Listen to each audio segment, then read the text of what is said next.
So we will start. Until now, we study different types of systems, right? Closed system, open system, and isolated systems. Then what is meant by control volume? What is meant by control surface? Okay, control surface is a boundary of control value. That's simple. And mostly we are considering open system has a control value. Okay. Then next point is what are the types of energy or what is meant by energy? Because total thermodynamics or uh, thermal sector is totally depend on transportation of energy. Okay, so what is meant by energy? As we know, the simplest definition is ability to do a work. It is called an energy. Okay, so energy gives us ability to do some work. Okay, that is called as energy. Thus, we say the moving object passes some energy. So whenever we see any moving object, it's having its kinetic energy, like moving cars. Okay, so that is have a kinetic energy. And what is the equation of kinetic energy? It is 1 half mv square, where m is stand for mass and v is for velocity of that object. Okay, so there are in the nature there are different types of energy as there. So different types or as we say forms of energy. Okay, because energy is stored in many forms like chemical energy, nuclear energy, electrical energy. You can see here. So make first mechanical energy, which is again classified as kinetic energy and potential energy. As we know, kinetic energy, when the any object or any matter is in the motion, it's contain the kinetic energy, right? And it's given by 1 half mv square. 1 half mv square, where m means mass of the object, v means velocity of the object. Okay. The second type of mechanical energy is potential energy. As we know, when we elevate the mass or matter for the from zero height to the some height h, then it contains some potential to do a work. Okay, the one of the example is water in the hydroelectric power plant. Okay, what we do first, we store the water. Means what we do, we increase or store the potential energy of the water in the hilly areas, and then we send it send it through the penstock to the turbine. Then what we do in the penstock, what happen, that potential energy of the water is converted into kinetic energy because that water is going in motion. Okay, so what is the value, what is the equation of potential energy? What is the equation of potential energy? It is mgh, where mgh, where m stand for mass of the object, g stand for gravitational pull. Okay, gravitational constant. For earth it is 9.81 meter per second square, and h stand for height of the object. Okay, or a difference between elevation, right? This is the formula for potential energy. Okay, so mechanical energy broadly classified into two types of energy: potential energy and the kinetic energy. So another form is thermal energy. Okay, we are mostly in the thermodynamics, we mostly concentrated on this energy, thermal energy. The most famous example is heat. Okay, heat energy is the thermal energy. Okay, and it is related to the temperature of the substance or the temperature of the object. Okay, the examples are melting of ice cream and the hot soup. In the case of hot soup, what happen, the heat energy, whatever the energy hot soup contain, that energy is transferred to the surrounding by uh, in the form of heat. Okay, why it is transferred? Because temperature of this hot soup is more than temperature of surrounding. Okay, that's why it's flow from high temperature to the low temperature. So whenever we consider any thermal energy, the heat or a heat energy, it's only travel from high temperature to the low temperature. Okay, it's must you should know that. Okay, the another form is radiant energy. Radiant energy, whatever energy we got from sun or any star, it is in the form of radiations. Okay, so whatever the visible lights, invisible lights, infrared radiations, sunlight, these are the examples of radiant energy. Okay, so mostly in our universe we get more energy from the sun to the radiation. Okay, and the radiation energy, whatever the radiation energy is, does not require any medium to travel. Okay, so it can be travel in the vacuum, right? Because from sun to earth there is nothing in between there. There is totally vacuum is there. Okay, so the radiation energy or a radiation can travel through the vacuum. It does not require any medium to travel. Okay. Another form is electrical energy. Okay. You see the power lines and the lightning during thunderstorms. These are the types of electrical energy. Okay. We can convert mechanical energy into electrical energy, or a thermal energy into electrical energy, or radiation energy to electrical energy. Okay, so just transformation has happened everywhere. We cannot create or cannot destroy the energy. So just transformation from one form to another form has uh, is happen every time. Another form is chemical energy. The most famous example is sticking match. Okay, or a wood, uh, wooden sticks. Okay, what we do if we combust some form of fuel. Okay, fuel is also chemical energy. When we uh, when we combust, uh, when we put a fuel into the boiler or a furnace, which combustion has taken place, and that time the chemical energy which is stored into the fuels is converted into heat energy. Okay, and that heat energy is used for melting of say, any metal or for the other processes. Okay, there is another form of energy, nuclear energy, and everyone knows that what is meant by nuclear energy. Okay, whenever two small atoms or two small molecules combine, that time there some amount of mass is directly converted into energy, right? And it's provide tremendous energy because whole mass or difference between those masses are directly converted into energy. You know the famous Einstein equations. Okay, you can put it in chat box, which is gives us what the amount of energy when we convert some form of some mass into the energy. So that is E is equal to mc square. By this equation, you can calculate the energy, the energy we can get by converting mass directly into the heat energy. Okay, where m for the mass, m stand for mass, and c stand for speed of light. Okay, so if we convert some amount of mass into the directly into the heat energy or energy, it will be the amount of energy we get is derived from this equation. Okay, there are another two types of nuclear energy we can get from nuclear fission or a nuclear fusion. Okay, what mean by nuclear fission? When one heavy material or molecule split into two lightweight molecules, that is called as nuclear uh, fusion. Okay, and nuclear fusion means what happened? Two hydrogen atoms combines and form the one helium atom, which is happening mostly happen in stars, big stars like sun and other stars. We cannot until now we cannot created nuclear fusion reaction on the earth. Okay, it is not possible because it is, for starting of that reaction we required uh, uh, a very high temperature like near to 5000 kelvin. Okay, so we cannot uh, get that temperature.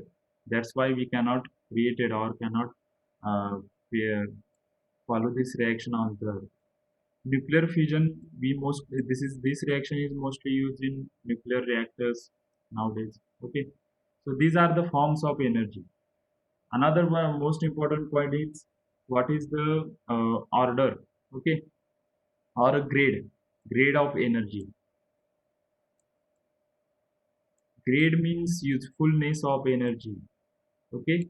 And in this chart or in this list, electrical energy is at the top, okay, and heat energy, whatever the heat energy, is at the bottom, very last. Because what is meant by grades means, if if there is a electrical energy at the top and heat energy at the bottom. So what is meant by grade? If this is the high grade energy, okay, electrical energy is high grade energy and heat is low grade energy.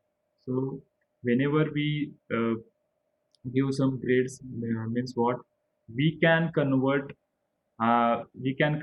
electrical energy 100% into heat energy. Okay, we can convert electrical energy 100% into heat energy. Means we can convert high grade energy 100% to the low grade energy, but reverse is not possible. Because whenever we convert heat energy into the electrical energy, some loss is formed, okay. So efficiency is less than 100%, okay. In that case, we cannot convert 100% heat energy into electrical energy, or 100% low grade energy into high grade energy. So these are the grade of energy. You should know that electrical energy is at the top and heat energy is at the bottom, okay. So in any atom or in any molecule, there are these types of energy are there, okay. First is external energy and second is internal energy. External energy mostly just mechanical energies, which are potential energy and electrical energy. Potential energy because of the elevation of the mass, and kinetic energy because of velocity of the mass. Same as the external energy, internal energy also having molecular potential energy and molecular kinetic energy, okay. And this molecular energy form because of the intermolecular forces. Whenever two atoms join together, it forms some form of bonds with each other and having a forces. So whenever these molecule atoms are combined, there should be a there must be a intermolecular forces, and because of that forces, some energy, that molecule contains some energy that is called as molecular energy. Also this molecular energy is classified into potential energy and kinetic molecular energy. As we know, potential energy is respect to position of the atom or position of the molecule, and the kinetic energy is related to motion of the particular molecule, okay. So these are the types of energy. Similarly, chemical energy and the nuclear energy, those are the internal energy. Why? Because this chemical energy and the nuclear energy is totally depends on what we call as uh, any what we means chemical energy and nuclear energy totally depends on molecules or atoms, okay. So these chemical energy and nuclear energy are classified into internal energy of the molecules. So these are the basic types of energy you should know about. The most important point is you should know what is the grade of energy, okay. We can convert 100% convert high grade energy to low grade energy, but we cannot 100% convert low grade energy to high grade energy, okay. So this is one of the form of energies are heat and work. It is one of the famous forms of energy, and in thermodynamics, we are going to use these terms very much. So you should know the difference between heat and work.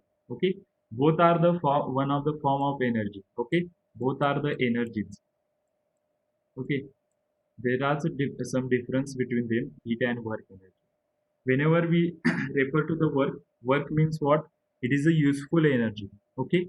We use for perform some type of work, okay. It is useful energy.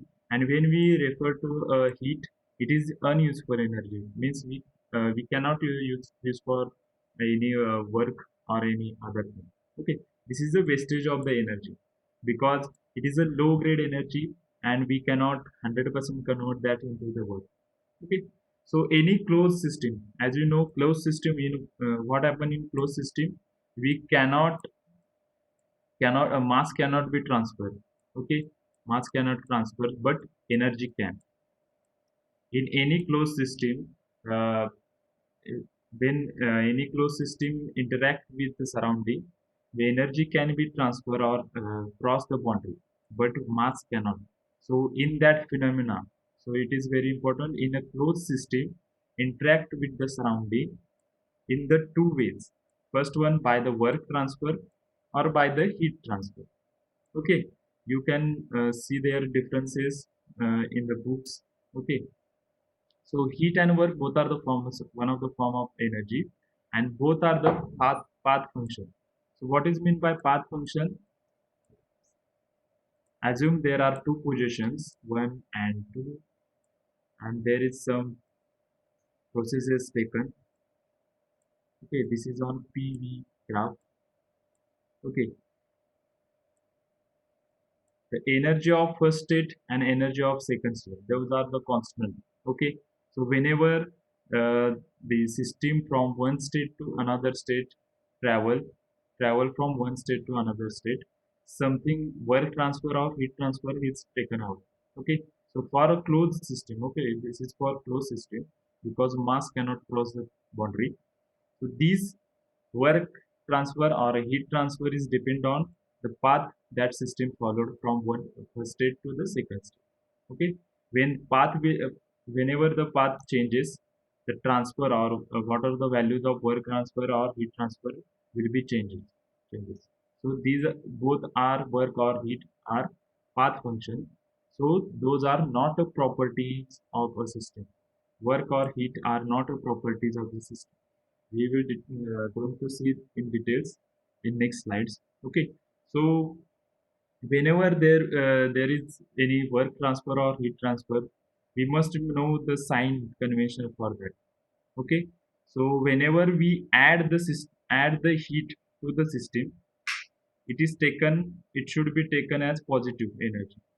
Okay, whenever we add heat to the system, it must be taken as positive energy, and whenever when we reject the heat from the system, it should be taken as negative energy. Okay, same for the work. Whenever surrounding or whenever work is done on a system, it is very important. Whenever work is done on a system, it is considered as negative energy, and whenever work done by the system, okay, whenever any system done some work on the surrounding or one work done by the system to another system, it is considered as positive energy. So this sign convention is also important to find out how much totally energy transfer has taken. Okay, so next terminology is property of a system.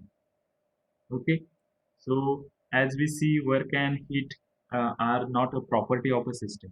Okay, so it is defined as property of system is a characteristic of a system which depends upon its state but not upon how the state is reached. Okay, we will see in the next slide what is meant by state and what is meant by process, what is meant by cycle. Okay, just see these are the characteristics of any system at particular state. Okay, if we at a atmospheric temperature, what we tell that it's contain one some amount of pressure, temperature. Okay, so that what is atmospheric temperature, it always 1.01325 at sea level. Okay, and that mostly temperature of atmospheric is raised at 25 degrees centigrade. Okay, if we uh, give some properties like pressure and temperature at particular state, those are called as properties. Okay, or those are characteristics of the systems, which is known as the properties of the system. Again, these properties are classified into intensive property and extensive properties. So these are the different types of or different sets of properties. You can see here mass of a system, volume of a system, temperature of a system, pressure of a system, and then the density of a system. Again, we can calculate CP of a system. Okay, CP, specific heat at a constant pressure. CP at the system, CV at the system of a system. Then gas constant of a particular system. Okay, so these are the properties of any system. Okay, again, these all properties are converted or classified into two types of properties. First one is intensive properties, and second one is extensive properties. Those intensive properties are those properties which are does not depend on the mass of a system. Those are called as intensive properties, like a temperature and a pressure. And likewise, opposite to intensive property, there are extrinsic properties. Means which are the properties not depends on or sorry depends on mass of a system. It's called as extensive properties. So what is meant by depend on or not depend on? We will see. Okay.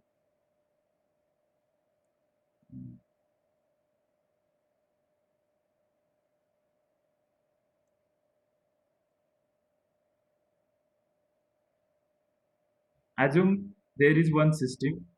Okay, there is one. We have a one box. Okay, in that there will be some air. Okay, and we consider that as a closed system.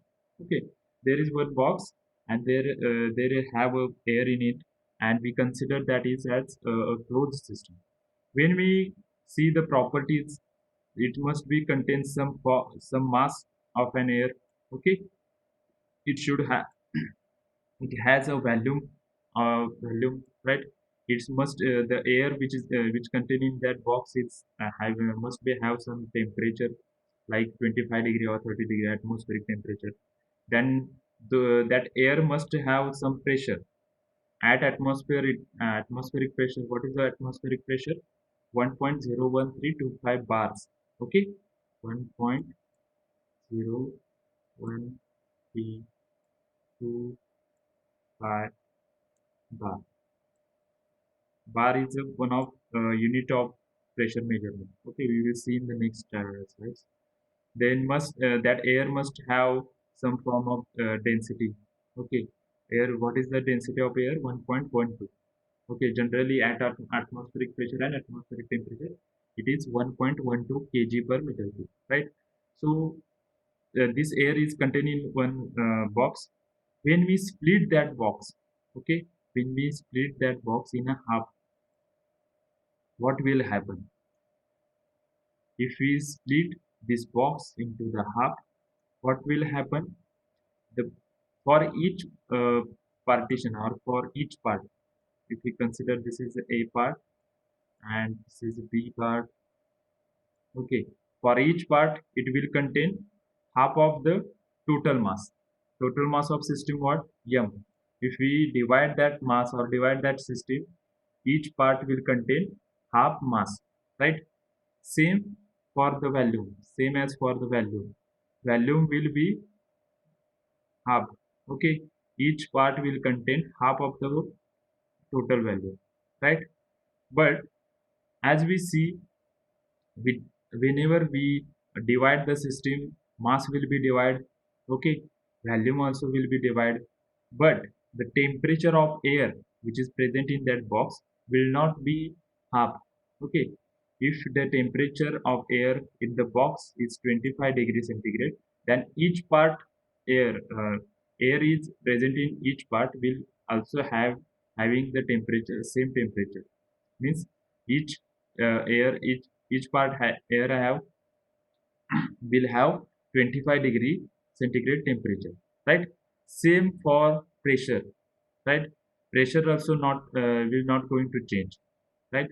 Okay, density of air also will not going to change because we are not going to change temperature, so density also will remain constant. So those property which are the depend on mass of the system, because as a mass changes, volume also changes. Okay, So these properties are called as extensive properties, and those property which are not depend on the mass. Here mass changes, but temperature, pressure, or density of air is not changed. So those properties are called as intensive properties. So this difference you should know, because whenever we split the system, okay, or whenever we decrease the mass of the system, which properties are going to affect? It should you should know that. Okay, so those are the types of properties. Then there are different types of properties are here, like specific volume, which is given by volume per unit mass. Means specific volume is derived by small v, and it is equal to capital V, volume of a total volume of system upon mass, and its unit is meter cube, because volume measured in meter cube upon kg, mass of the system. The inverse of the specific value is given by the density of a system. Okay, we all knows what is meant by density. It is a mass per unit value. Okay, so density show by rho, character rho. It is given by mass upon total value. Okay, and its unit is kg per meter cube. We can see density and specific value are universally proportional to each other, are totally inverse. Okay, so we can write down density is equal to 1 upon specific value. Okay, specific value is denoted by small v. Okay, you should know that. Then the third one is relative density. What is meant by relative? Relative means it is related to the one standard. Okay, so it is the ratio of density of a substance of a system to the density of water or air. If that particular object or a subject is in form of liquid, then we use water density, and if it is in the gaseous state, we use air density. Okay, so formula for relative density is, which is denoted by S, rho of a substance, any substance, upon rho of water or air, which is depend on uh, what is what is the form of this substance. Okay, state of the substance. If it is in liquid state, the relative for the relative density we use water density, and if it is in gaseous state, we use air density. Okay, so this is the relative density.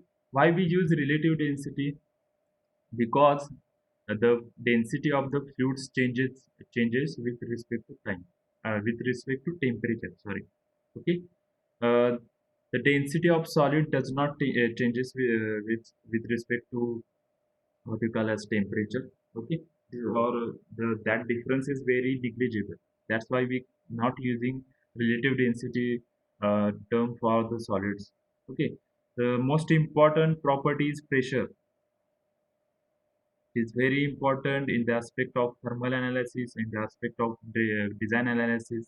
Okay, pressure is the most important property, which is given by normal force per unit area. So for any force, when we act, any force act on any particular substance or a particular system, the pressure of a system is given by force upon area, cross sectional area. Okay, so this is a formula for the pressure. There are we can classify that pressure into different types. Okay, different types. When we consider uh, atmospheric temperature as a base, okay, there are three types. First one is gauge pressure, second one is a vacuum pressure, and third one is absolute pressure. Okay, when we consider atmospheric temperature as a base, okay, then positive temperature, okay, sorry, positive pressure is called as gauge pressure, which means the pressure which is more than atmospheric pressure is called as gauge pressure. Okay, and whenever the pressure is less than atmospheric pressure, that is called as vacuum pressure. Okay, when we blow in our air into the balloon, what we do, we increase the pressure of air which is present into that blower into the balloon. Okay, so when we suck off the air from the balloon, what we do, we reduce the pressure of that particular image. Okay, so when we use atmospheric pressure as a base pressure, the pressure will be divided again into gauge pressure and the vacuum pressure. Okay, so for gauge pressure, it is more than the atmospheric pressure, and the vacuum pressure is less than atmospheric pressure. You should know that. Okay, at the sea level, okay, at the sea level, the atmospheric pressure conditions are these. Means atmospheric pressure is equal to 1.01325 bar. Okay, at a sea level, plus temperature should be 25 degrees centigrade, because if we calculate atmospheric temperature, average atmospheric temperature is near to 25 degrees centigrade. Okay, we fix that value, add that value, and at the sea level, the atmospheric temperature is equal to 1.01325 bar. Okay, which is equal to 760 of Hg, and which is again equal to 101.325 kilopascal. 1 Pascal means 1 Pascal means Newton per meter, 1 Newton per meter square. Okay, that uh, that formulas you should know that, and 1 bar is equal to 10 raised to 5 Newton per meter square. Okay, so this formula you should know. So whenever we use absolute pressure term, okay, then we have to calculate the absolute pressure term. Here we can see, if we use absolute pressure term or absolute pressure as a reference plane, then if we have a particular P gauge, okay, PG pressure, okay, then total absolute pressure will be addition of P atmospheric plus P gauge. Okay, it should be addition of P atmospheric plus P gauge. If the point or system at this point, then we derive, or we can calculate P absolute by P atmospheric minus whatever the vacuum pressure. Okay, did you understand how we calculate P absolute? Because it is important. We should solve some numericals based on this. Okay, so there are three types of pressures: gauge pressure, vacuum pressure, absolute pressure. Atmospheric pressure is the reference pressure we use, and we can calculate absolute pressure by using atmospheric pressure and these pressures. Okay, so these are the different properties of a system. In that, we should know what is meant by pressure, what is meant by value, what is the temperature, what are the classifications of the systems properties. Okay, intensive, it is intensive property or extensive property, because whenever we divide the system, extensive property is going to change, but intensive property does not going to change. Okay, so you should know that. So in next lecture, we are going to see state of the system and the equilibrium states and the thermodynamic processes. Okay, these we are going to see in next lecture.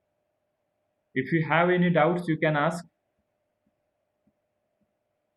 If you have any doubt, you can ask what is meant by energy, what are the difference between heat and work.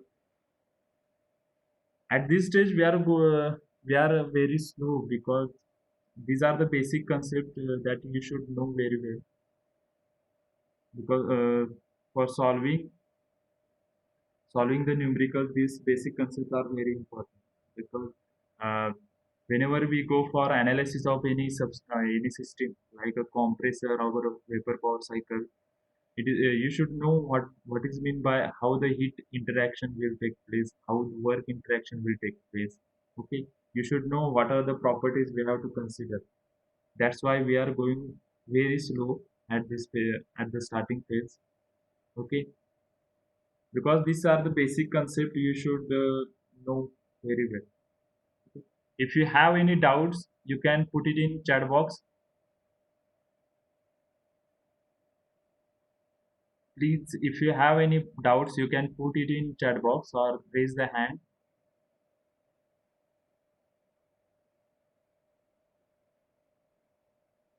So everyone got the terms heat and energy. What is meant by energy? So please give some more examples of intensive and extensive properties. Okay. As I said, there are some examples like mass and volume. Did you know what is meant by enthalpy? Shivraj Patil, did you know what is meant by enthalpy? Enthalpy is one form of extensive property. Okay, enthalpy, which is denoted by H. Okay, when we uh, divide the system into two forms, enthalpy also going to change. Okay, enthalpy of a system, not a specific enthalpy. Specific enthalpy is denoted by small h. Okay, so don't confuse. Capital H, which is the enthalpy of a system, is also extensive property. Okay, again we are going to see some entropy. Okay, entropy concept, it is also extensive property.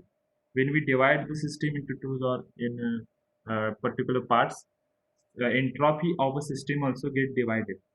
Okay, so whenever we assume the extensive properties like mass and volume, then we can convert those extensive property into the intensive property by dividing those properties by mass.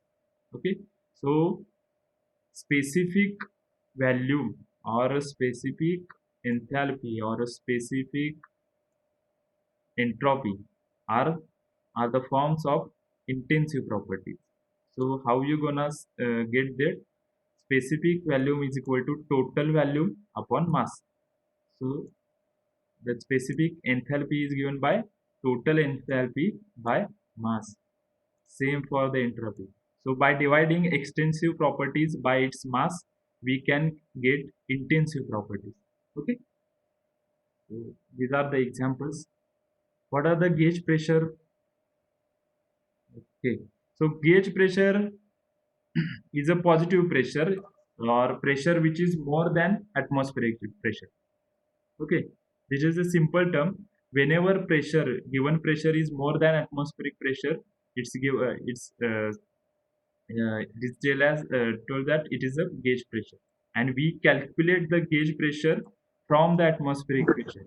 Okay, we calculate gauge pressure from the atmospheric pressure. If we pressure given gauge pressure given as 5 bar, means it is more than 5 bar 5 bar more pressure than the P atmospheric pressure. Okay, so if you want to calculate P absolute from the gauge pressure and the atmospheric pressure, uh, it should be like 5 plus 1.100132, means absolute to calculate absolute pressure we have to add atmospheric pressure into the gauge pressure. Okay, so gauge pressure is a positive pressure, means pressure more than atmospheric pressure is called as gauge pressure. That's it. And the pressure less than atmospheric pressure is called as vacuum pressure. That's it. You should clear that concept like that. Whenever pressure is more than atmospheric pressure, it is called as gauge pressure. And whenever pressure is less than atmospheric pressure, that pressure is called as vacuum pressure. So this is the difference. Okay. Is the doubt clear? Yes, Patil.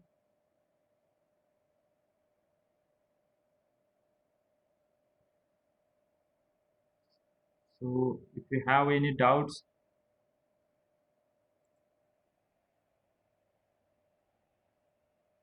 okay. So we have 5 minutes remaining. So if you have any doubts, you can put it in chat box. I will share some videos of what is meant by gauge pressure and vacuum pressure on WhatsApp video. Please go through that. Okay. If you have any doubts, you can put it in chat box. I will share some YouTube videos. Okay, link of YouTube videos. Go through that so you can better understand. Where you will better understand what is gauge pressure or what is that something. I will share until after. If you have any doubts, please you can put it in chat box. So, so what are the properties? This is very important. Okay. So sign conventional of the work and heat. Okay. This is also important. Again, grade of energy is a very important. You should know. Okay. These are the heat and work. What are the properties? What are the extensive property? What is intensive property? Because some students definitely get confused between small h and capital H. Capital H